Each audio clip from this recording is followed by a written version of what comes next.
saudações e bem-vindo a mais um episódio de uma série que se destina a uma reflexão sobre o passado, presente e futuro de Moçambique. Isto na esteira das celebrações neste 2025 dos 50 anos depois que o país proclamou a sua independência nacional. E isto aconteceu precisamente a 25 de junho de 1975. Para esta reflexão, hoje trazemos o testemunho da senhora Manuela Soeiro, professora de profissão, que mais tarde viria abraçar também o ramo de teatro, onde igualmente se notabiliza. Senhora Manuela Soeiro, bem-vinda para esta conversa ao longo dos próximos minutos. Manuela Soeiro, menina do Ibo. É verdade.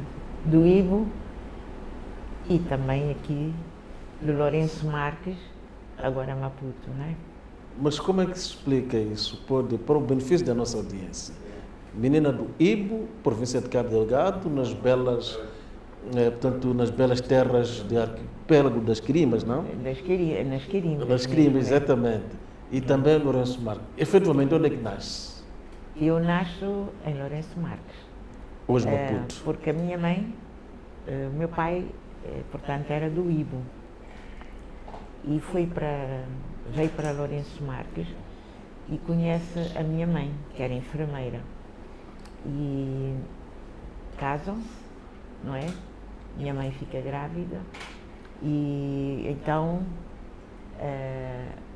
fica grávida aqui em Lourenço Marques e vai para o Ibo. E quando chegámos em Inhambane, fomos naqueles barcos costeiros, né, o Liase, ela começou a passar muito mal, né? E o comandante do avião, do barco, não quis voltar com ela. Então preferiu deixar em Inhambane e nós apanhámos depois, eu dentro da minha mãe, não é? Apanhámos um caminhão que nos trouxe para Lourenço Marques, para ela poder ter o filho, porque eu não queria se responsabilizar por isso. Então nasci em Lourenço Marques, não é? Por coincidência, né? Chegou a saber por que razão o pai tinha grande vontade de ver Manuela Soeiro nascer, precisamente naquilo que era a sua terra natal. Exatamente. Primeiro porque a minha irmã mais velha, antes de mim, tinha nascido já em Lourenço Marques. E ele fazia questão que eu nascesse no Ibo, não é? Foi o maior desgosto que ele teve de não ter nascido no Ibo. Era uma coisa impressionante que ele depois contou, não é? E a minha mãe também contou e ele ficou desvairado, não é? Então, a segunda filha não poder nascer no Ibo, não é? Então, inclusive, ele queria, no registro, depois, ele quis pôr-me nascida no Ibo, mas não conseguiu que isso acontecesse, não é? Porque havia um controle muito grande e puseram-me nascida em Lourenço Marques. Né? E depois que nasce em Lourenço Marques, contra a vontade do pai, conseguiu ir ver para Ibo? Sim, depois, quando eu já tinha 6 meses, não é? Viemos para o Ibo, não é? E nessa altura, não é? Fui vivendo ali, não é? Até aos 5, 6 anos, para aí, não é? Já com meu pai, minha mãe, não é? Porque, entretanto, a minha mãe tem mais filhos lá no Ibo do meu pai, porque do meu pai ela teve 6 filhos, não é? E depois meu pai morre e eu tinha 5, 6 anos e passados uns anos a minha mãe volta a casar e tem mais 2 filhos, 2 rapazes. E o segundo casamento também, o marido, o esposo, era do Ibo? Era do Ibo. Sim. Também? Era do Ibo, sim. Manuela Soeiro, onde é que se encontrava a 25 de junho de 1975, quando o presidente Samora Machel proclama a independência nacional em pleno estádio da Machave? Pois, o que é interessante é que exatamente nesse dia eu estava ao lado da tribuna e grávida de minha filha. E, portanto, naquela altura, nós simpatizantes da Frelimo, né, éramos escolhidos para sermos as pessoas que acompanhavam os presidentes da República que foram à cerimónia da independência. Os convidados estrangeiros. Os convidados estrangeiros. A pessoa, o presidente que eu era o Jojo Nkomo, está a ver, né? Então, nessa altura, o de Zimbábue. Então, nós acompanhávamos, ficávamos ao lado dele, então fiquei mesmo ao lado da tribuna. Não sei se está a ver, de Samora Machel. Não consegui encontrar a foto onde eu estava lá com ele. E estava grávida da minha filha, que ela nasce uns meses depois, em 75, mas uns meses depois, né? Em novembro. Está a ver, a diferença era muito pequena. Então, e foi nessa altura, quando Samora Machel proclama a independência de Moçambique, nós começámos a ouvir, pareciam bombas, toda a gente aos gritos, porque pensámos que os colonos vinham para nos matar. Ali a Praça de não é a Praça da Independência, mas o lugar onde foi proclamada a independência estava repleta, cheia de gente.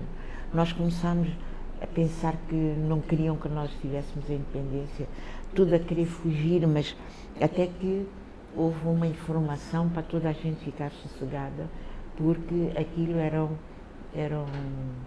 não eram bombas, mas aqueles, portanto, fogo de artifício.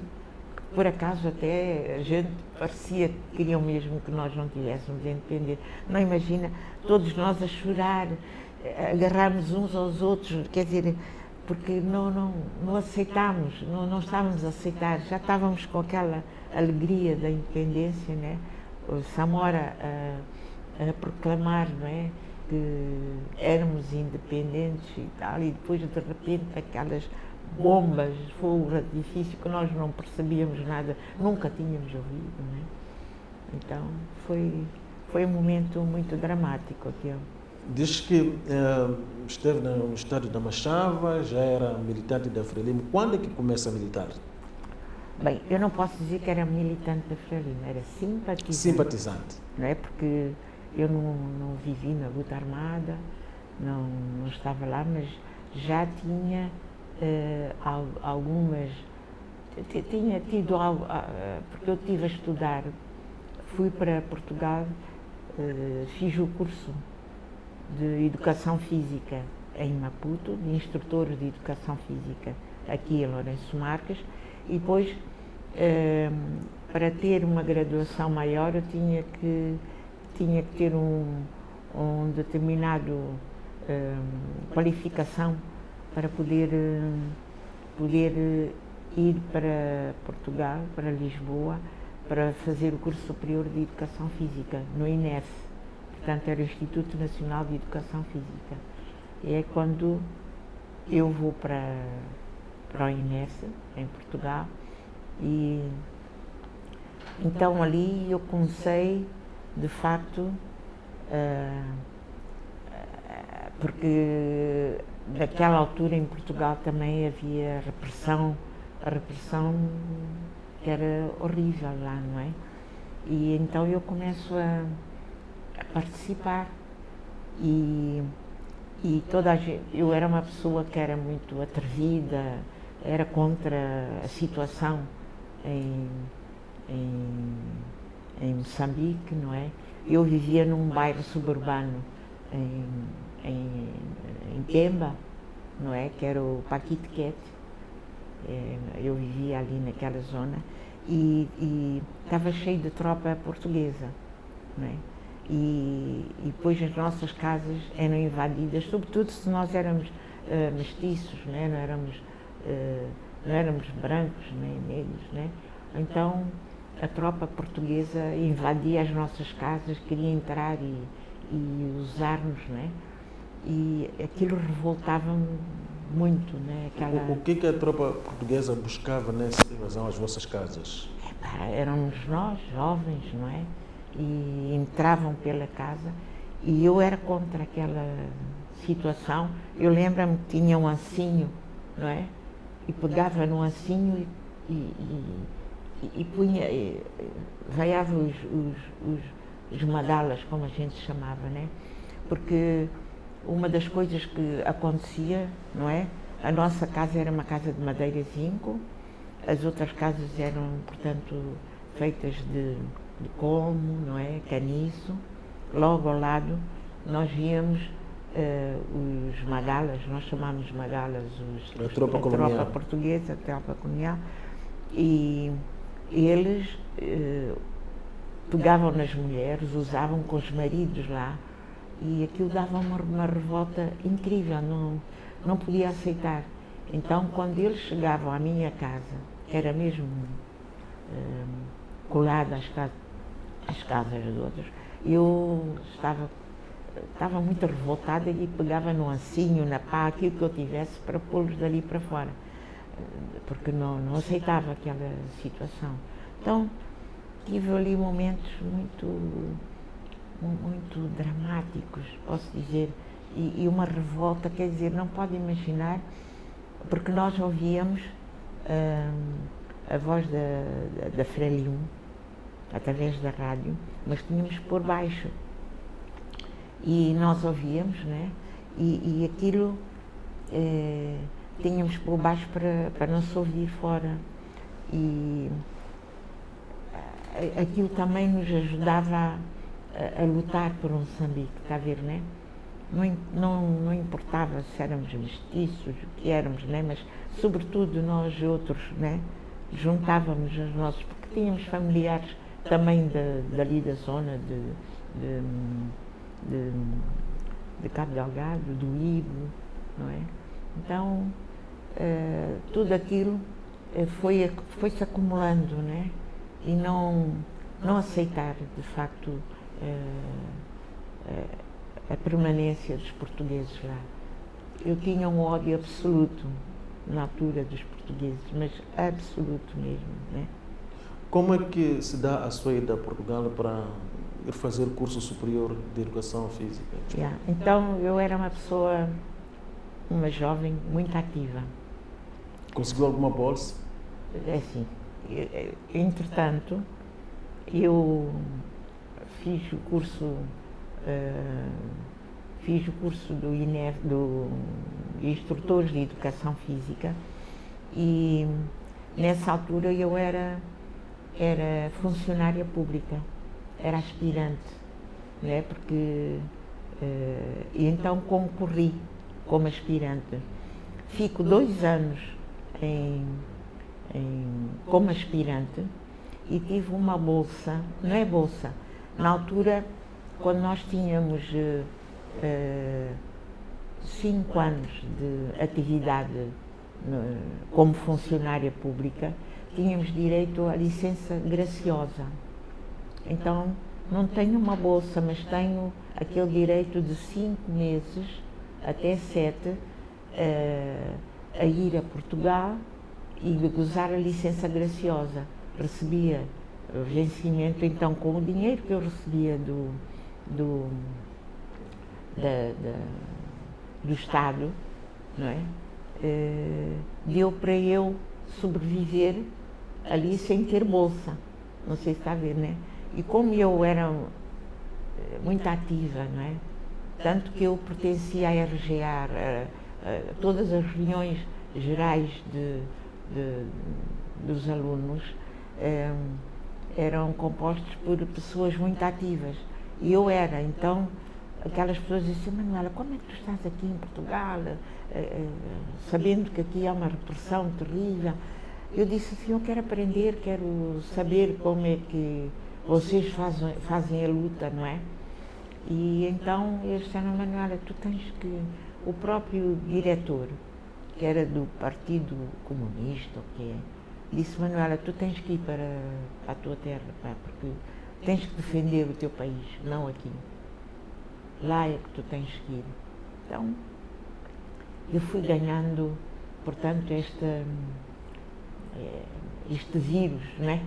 Se é que se pode chamar vírus, mas esta consciência, está a ver? Então, de facto, eu depois acabei desistindo de não fazer o curso completo, mas ainda fiz, estive lá 2 anos e de facto houve professores que viram que eu era uma pessoa que era revolucionária, segundo eles, e quiseram-me tramar mesmo, né? Então eu ficava à porta da sala para não entrar no dia do exame, porque se eu pusesse o pé e eu não quisesse ir lá responder, o pé dentro da sala, era obrigada a fazer o exame, não é? E depois o diretor disse: Manuela, vão-te tramar, não ponhas o pé na sala, né? Ele avisou-me, né? Porque ele era de esquerda, aquelas coisas, né? E aí se viu obrigada a regressar para Moçambique? Depois vim, ainda fiquei lá 1 mês para ir ganhando uma série também de experiências, não é?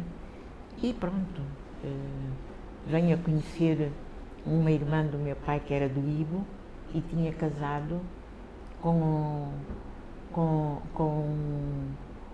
um cônsul grego lá, irmã do meu pai. E então fiquei em casa dessa tia. Em Portugal, porque acabou o tempo de eu estar lá, mas podia ainda ficar mais 2 meses. E como já não tinha dinheiro, eu fiquei a tomar conta dos filhos durante aqueles 2 meses, antes de voltar para Lourenço Marques. E quando regressa para Moçambique, o que é que faz? Vou outra vez como funcionária, como aspirante, não é? Funcionária, dali onde é Josina Machel, havia também o ciclo preparatório. Então, eu, Dona Ana da Costa, Portugal, eu era funcionária, era aspirante, onde eu tive aquela, não a bolsa, mas a licença graciosa. Volto para lá, para essa, e depois meto os papéis para ser professora de Educação Física nas escolas. Vou para Matola, não é? Porque tinha habilitação para isso, né? Como instrutora, mas ao mesmo tempo já tinha uma certa formação do curso superior de Educação Física.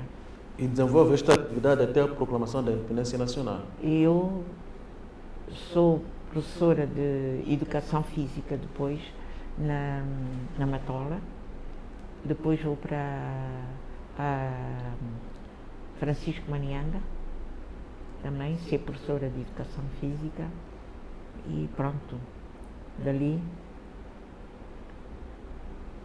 continuo com a minha vida, porque continuei como funcionária pública, não é? Porque, está a ver, nós, para ser funcionários públicos, tínhamos que fazer uma declaração que nunca entraríamos em atividades subversivas, está a ver? O que era isso? Quer dizer, estar ligado a partidos, está a ver, né? Ou partidos políticos, ou serem de esquerda, era obrigatório como funcionária pública para ter isso. Nós não imaginávamos essa dimensão, né? E tínhamos que assinar para aceitarem, mas nós fazíamos muito trabalho clandestino, não é? Mas também terá passado pela escola Lourenço 1? Isso é quando? Quando depois da independência, da proclamação da independência, muitos professores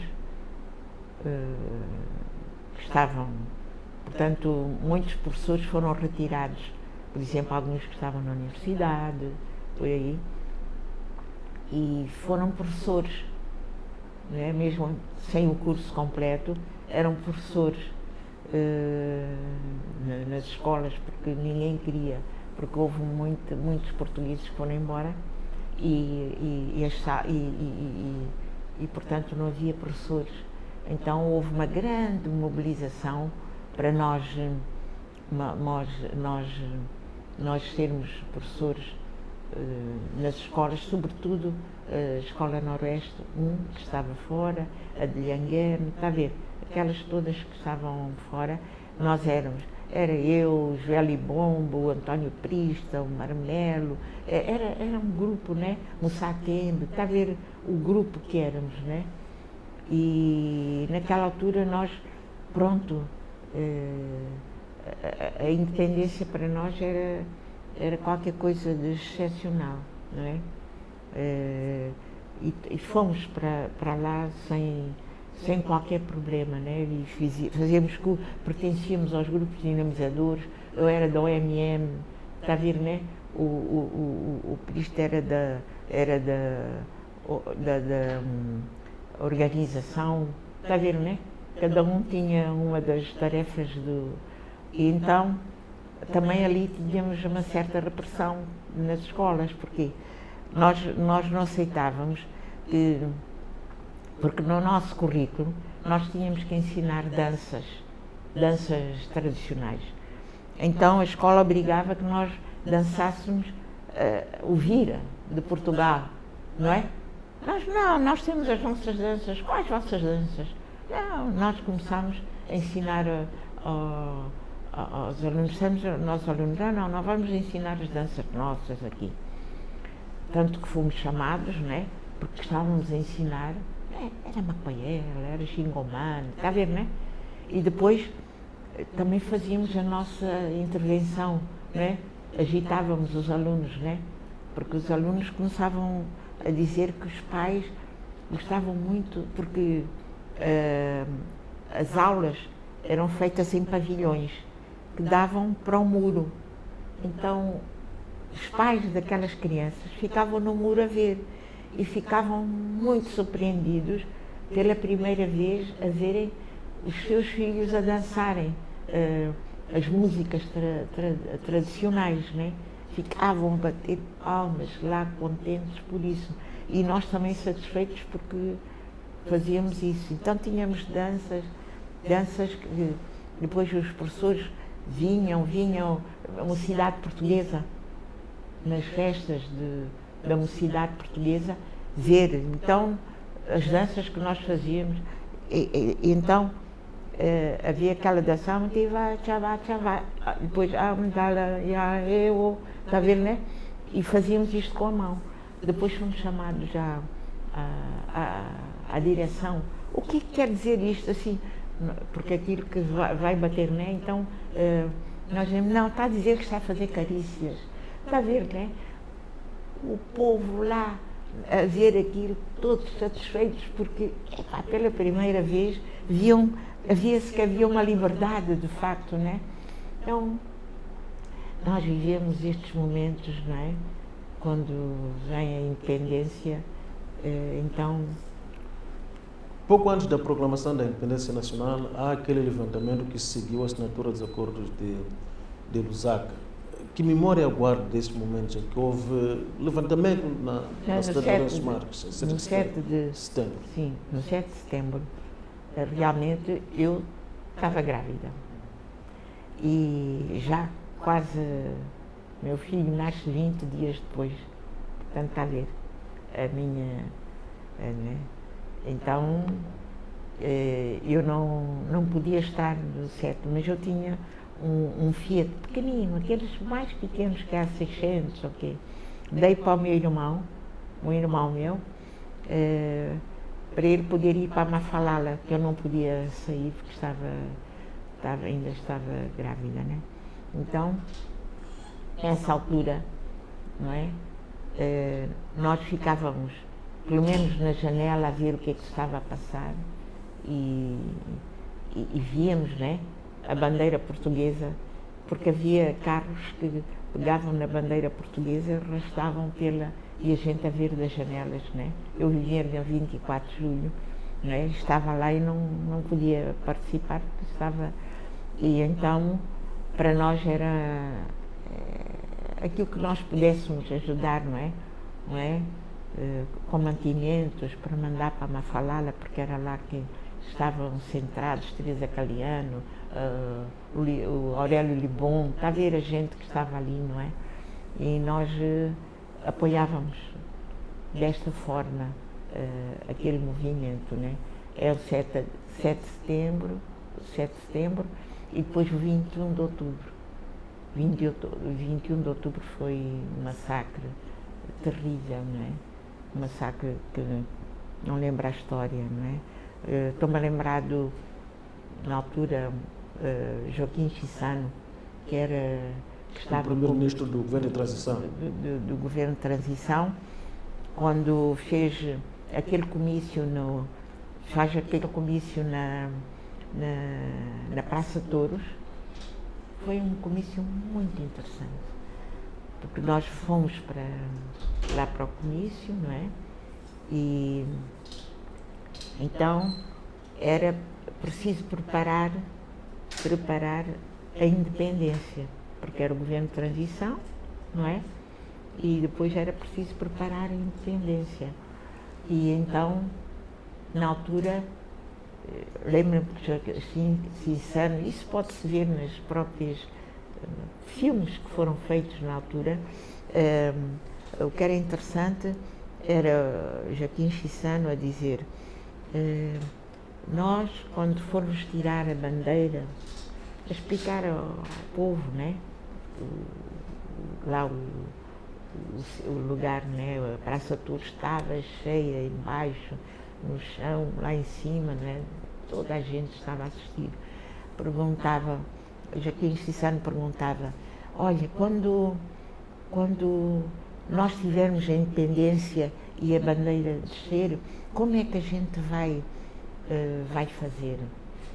E o povo dizia: vamos rasgar a bandeira, não é? Quem vira o coisa, rasgar a bandeira, assim, não, nós não vamos rasgar a bandeira, vamos pegar a bandeira, dobrá-la, não é? E depois entregar aos portugueses, está a ver, não, sem maldade, porque eles vão sair daqui e quem vai tomar conta depois somos nós, está a ver, né?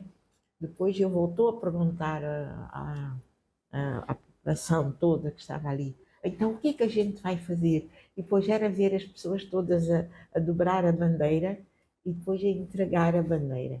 Portanto, todas estas manifestações eram muito interessantes, porque naquela altura as pessoas que tinham vindo da Frelimo, não é? Na altura, vinham com muito engajados, com princípios, não é? Princípios muito fortes que nos davam muita, como é dizer, muita energia, muita força, não é? Acreditávamos de uma maneira impressionante, não é? Ninguém podia falar mal daqueles que vieram libertar Moçambique.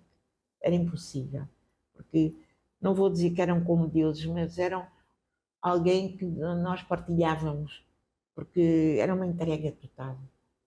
Quer da parte deles, quer de nós outros que não tínhamos ido para a luta armada, mas que estávamos aqui também na clandestinidade, lutávamos por Moçambique. A independência nacional é proclamada 25 de junho de 1975. De imediato começa a construção da nova nação. Este processo dura neste 2025, 50 anos. Sim. Como é que viu a construção do novo país? Bem, naquela altura, Samora Machel era de facto uma personagem. Portanto, antes de Samora Machel, ainda no tempo colonial, eu tive o privilégio de conhecer o Eduardo Mondlane, porque ele foi para o Covolar, agora chamava-se na altura Covolar, ali no Covolar tinha aqueles padres que, portanto, mobilizavam os moçambicanos. E as minhas tias foram, e eu, como era jovem, adolescente, eu fui. E lembram-me de ter visto Eduardo Mondlane lá vive Eduardo Mondlane fisicamente, não é? Porque ele foi lá na igreja presbiteriana, acho, foi fazer a palestra, não é? E como nós éramos crianças, eu tinha 11, 12 anos para aí, quando foi a vinda de Eduardo Mondlane, nós íamos espreitar o Eduardo Mondlane a fazer a palestra. Então, não percebíamos, mas ele a falar, ele lembra muito bem de uma cena que ele estava a dizer assim: vocês já viram uma águia? Vocês já viram uma águia, não é? Quando defende os seus filhos, não é? E, e ele dizia: a águia, quando está lá, protege os seus filhos, né? Né? E voa, e voa. Tanto que nós fizemos uma peça, né? Quando foi o aniversário de Eduardo Mondlane, foi proclamado o dia 3 de fevereiro, o dia Dos heróis dos moçambicanos. heróis moçambicanos, não é? Nós fizemos uma peça que temos o nome e queremos repor agora, que é Eu, Eduardo, Sonhei a Terra, não é? Então, sabe, todas estas coisas que se passaram, não é? Eu lembro-me que lá em casa, das minhas tias, havia aqueles empregados que eram, o moço era da minha idade, chamava-se António. Ele vivia lá em casa e lembra-me quando veio a fotografia no jornal do Eduardo Mondlane, ele veio ter comigo e diz assim: estás a ver este? Este vai ser nosso rei, vai ser o nosso, como é que ele dizia? Vai ser o nosso régio. Quer dizer, está a ver, não é? Mas vai ser o nosso chefe. Então, esse menino, António, tinha a minha idade e era o que ajudava a lavar roupa, mas nós éramos muito amigos. E eu trabalhava a polpa dele porque ele queria ser como Elvis Presley. Está a ver, né? Eu é que lhe fazia a polpa. Tínhamos uma amizade muito, muito grande. Está a ver a minha relação também com estas coisas, ver o Eduardo Mondlane, as minhas tias a falarem nele. Então, tudo isto me motivou e me deu. E depois, quando saiu a fotografia no jornal, não é? Como um, um funcionário Das Nações Unidas. das Nações Unidas, ele vem na primeira página, não é? Foi pena, não é? Porque minhas tias logo guardaram o jornal, porque era um jornal muito, muito forte. Ele vem na primeira página, não é?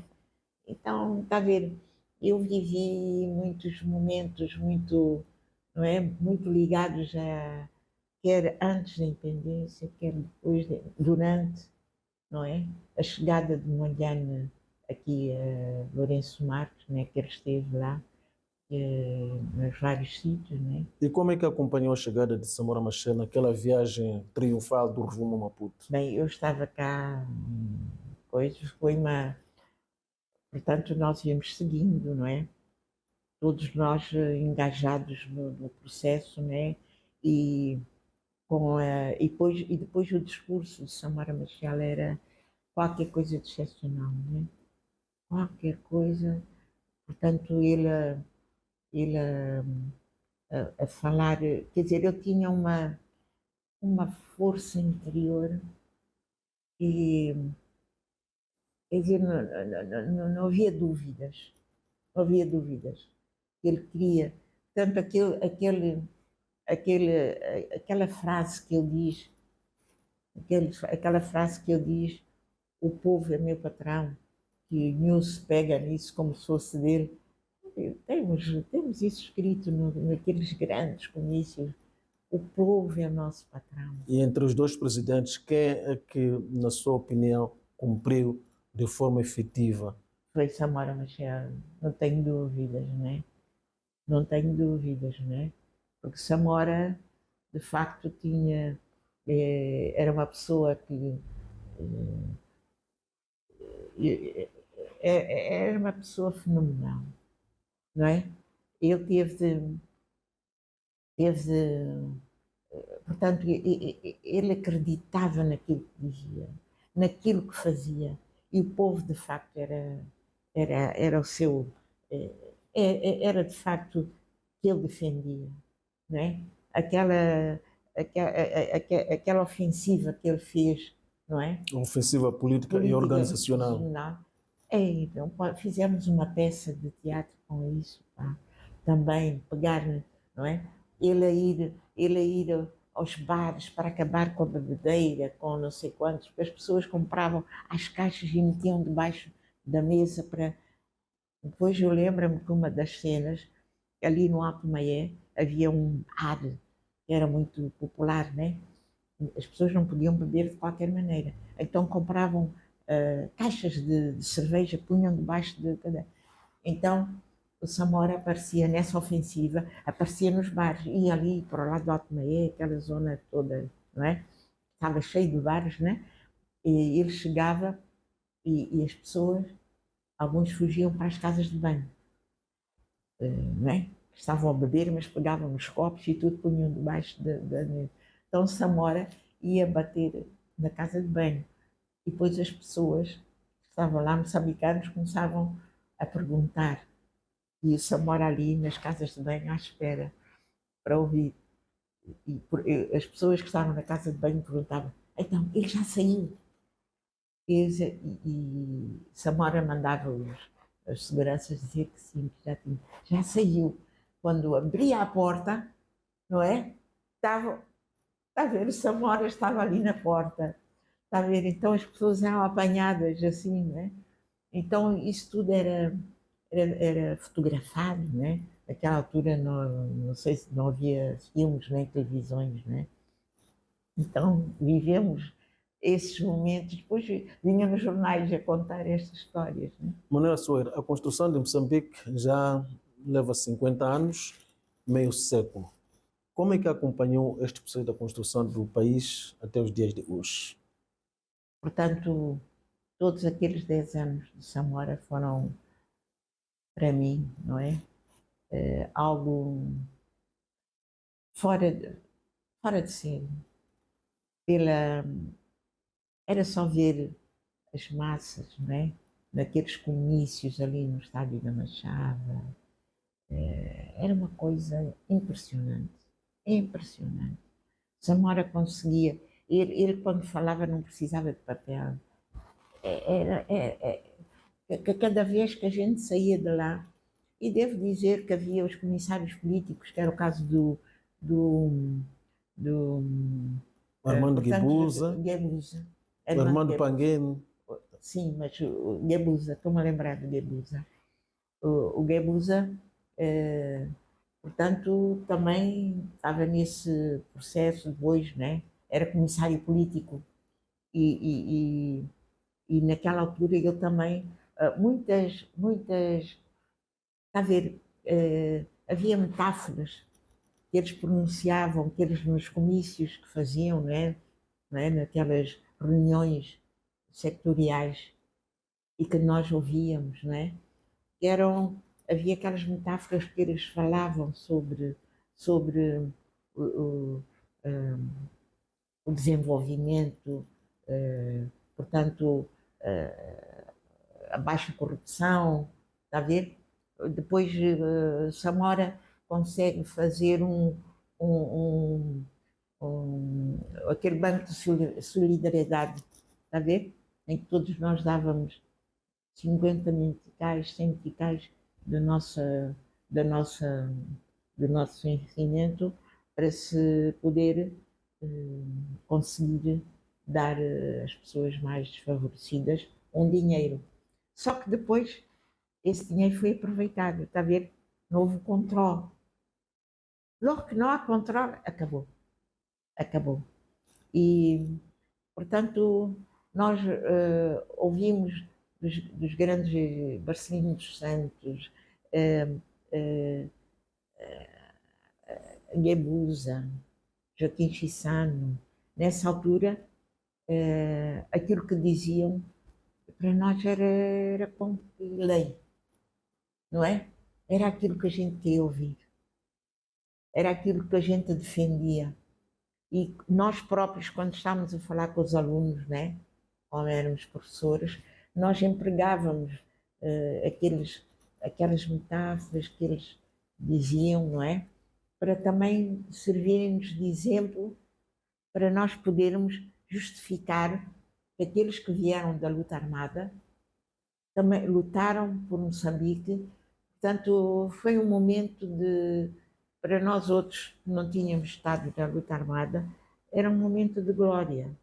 Era um momento que aquelas frases, aqueles momentos eram para nós símbolos de justiça, de facto de facto de querer que Moçambique fosse um país independente. Como é que viu Moçambique sem Samora Machel? Bem, foi um choque muito grande, né? Foi um choque porque e uma dor muito grande, porque ainda não se vislumbrava que a corrupção já estava a entrar. Não se vislumbrava isso com nitidez, a ver? Embora ela já começasse até com o Banco de Solidariedade, né? Portanto, na sua ótica, o fenômeno da corrupção começa a emergir precisamente ainda no tempo do presidente Samora. Antes, sim, porque, Um pouco antes. porquê? Por causa do Banco de Solidariedade.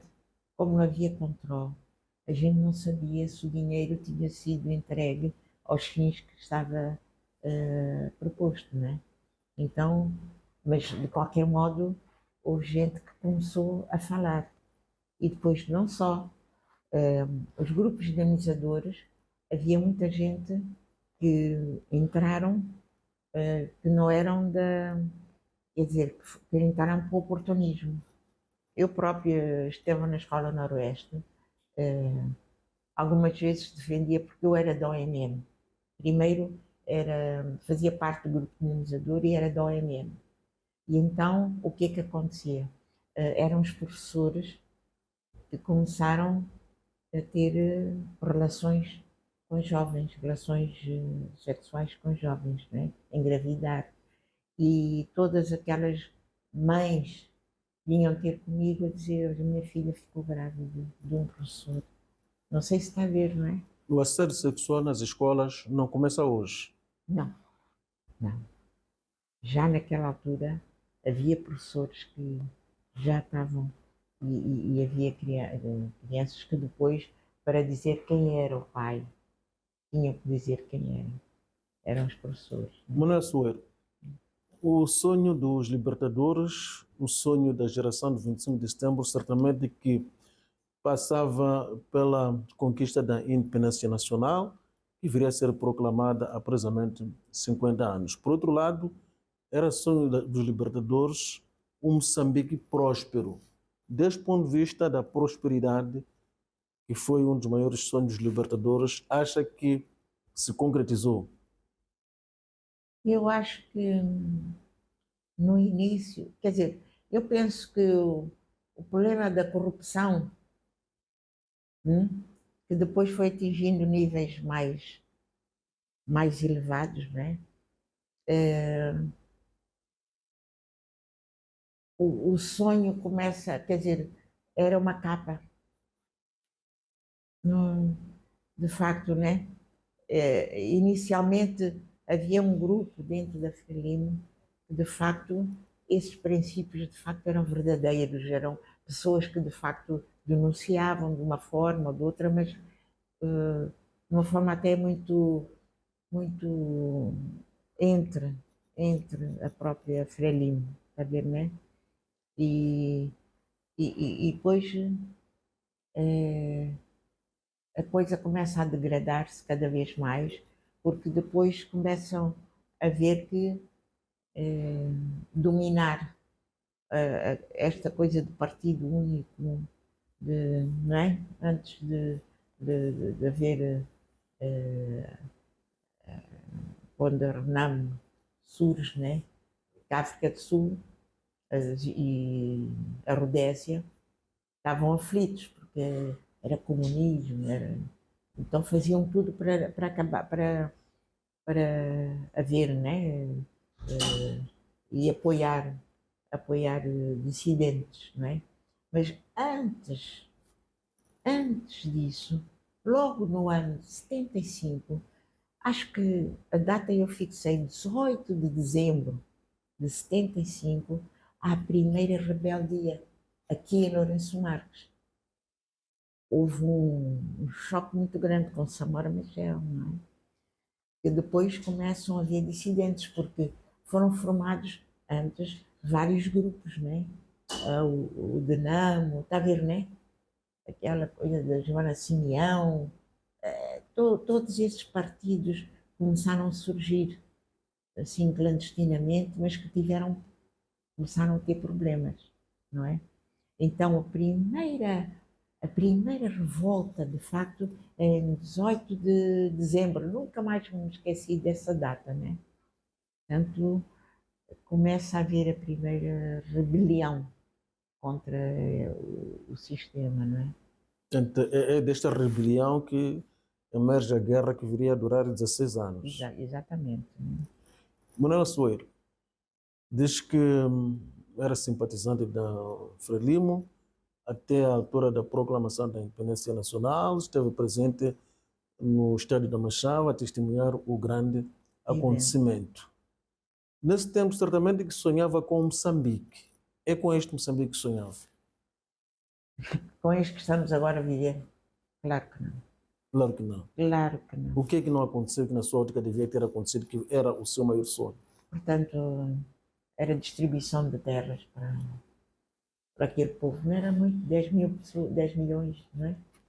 Quando há independência, 10 milhões, agora são 30 e tal milhões, não é? E não era mesmo. Não é? Quando as pessoas dizem que agora a Frelimo é o colono moçambicano, não há dúvida que a atitude é essa, não é? Mas o colonialismo, de facto, foi das coisas mais atrozes que pode acontecer. Eu vivi o colonialismo até aos 25 anos, vivi mesmo. E eu vi as coisas mais terríveis que podem imaginar. Horrível, não é? E para mim o que me espanta é que os filhos porque os filhos daqueles que vieram da luta armada e depois começaram-se a corromper e ficaram como se fossem donos do coisa, como assumiram de facto as características. Não há dúvida que tiveram como exemplo, não é? Uma cópia muito próxima, porque quem tinha o poder, quem tinha as lojas, quem tinha não sei quantos eram os portugueses. Isso não há dúvida, não é? Bastava saber que a pessoa era negra, era mestiça, era indiana, era quê? Pronto, era logo segregado, não é? Um empregado do patrão não podia aprender a cozinhar como ficava fora, era só para limpar, para essas coisas. Não, o patrão não ensinava. Havia alguns, não estou a dizer que todos eram assim, porque havia gente muito sã e muito, que também foram deportados para aqui. Foram para a ilha de Moçambique, para o Ibo, eram deportados, não é? Eu tive de um diretor que foi deportado quando eu estive na escola comercial a tirar o curso. O diretor era deportado. E eu era uma pessoa muito picuinhas nisso, porque eu de vez em quando enfrentava que o diretor tinha sido deportado e era diretor da escola comercial na altura. E eu estou-me a lembrar que nós, quando preenchíamos o boletim de matrícula, eles punham nacionalidade. e eu punha moçambicana. O diretor chamou-me e disse assim: é lá, Manuela, que história é esta de dizeres moçambicana? Não, os meus pais, eu nasci aqui, meus pais são daqui, meus avós são daqui, outros são da Índia, outros são de. Eu tenho portanto, um avô que era sírio, judeu, está a ver? Opa, eu tenho uma mistura que nunca mais acaba, mas eu sou moçambicana, portanto, sou moçambicana. Não, tu não podes dizer isso. Tu és português e disse, pai, não sou portuguesa. Eu sou moçambicana. Tanto que eu um dia tenho que ver se encontro um documento em que de facto está lá escrito moçambicana. O que é que, na sua opinião, não devia ter acontecido nestes 50 anos da independência nacional? Eu acho que o propósito que a Frelimo teve, Eduardo Mondlane foi um precursor disso, né? Lutar por Moçambique é uma história que, de facto, não é? As pessoas deviam de agarrar com muita, não é? Nas escolas, lerem isso. É muito importante esse depoimento que ele faz, né? O esquivambo, né? Quer dizer, todos esses, e depois também deixou-se de falar da escravatura, está a ver? Então muita gente não imagina o que foi a escravatura, não é? Aqui em Moçambique, antes dos colonos terem aparecido, não é? Portanto, a história de Moçambique tem que ser contada, recontada, não é? Porque ela existe. Há, há, há determinados países africanos que têm fotos, coisas, desenhos, inclusive, em que focam o que é isso, não é? Portanto, isso é muito importante ser divulgado, para também as pessoas saberem de onde vieram.